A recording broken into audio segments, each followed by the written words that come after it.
आता आमच्या अध्यक्ष अशी नटून आलते जसं काय एखाद्या जागा आम्हाला पोरगीज बघायला जायचंय. तर जय शिवराय भावांनो, मी स्टाईलून तुमचं माझ्या नवीन ब्लॉगमध्ये सगळ्यांचं स्वागत. सकाळ सकाळ अध्यक्षाचा फोन आला, म्हणले चला आज काही काम नाही तर बोंबलत फिरू.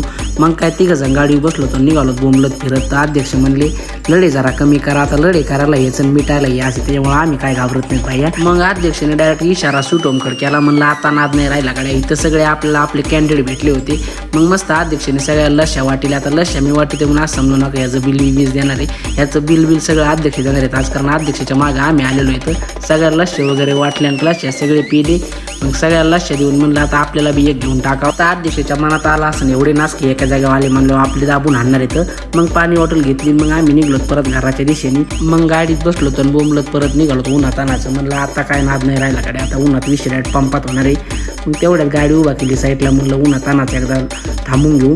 पाणी वगैरे पेलो तर परत घरच्याचा फोन आला. घरचे म्हणले आता जरा बोंबलत फिरायचं कमी करण्याचं, संध्याकाळी भाकर देणार नाही, पहिले रानातले कणस घेऊन ये. मग रानात आलो, बैलगाडीत कणस टाकले, डायरेक्ट घराकडे निघालो. कारण हिंडण्याच टायमाला हिंडत असतो बाई, कामाच टायमाला आपलं काम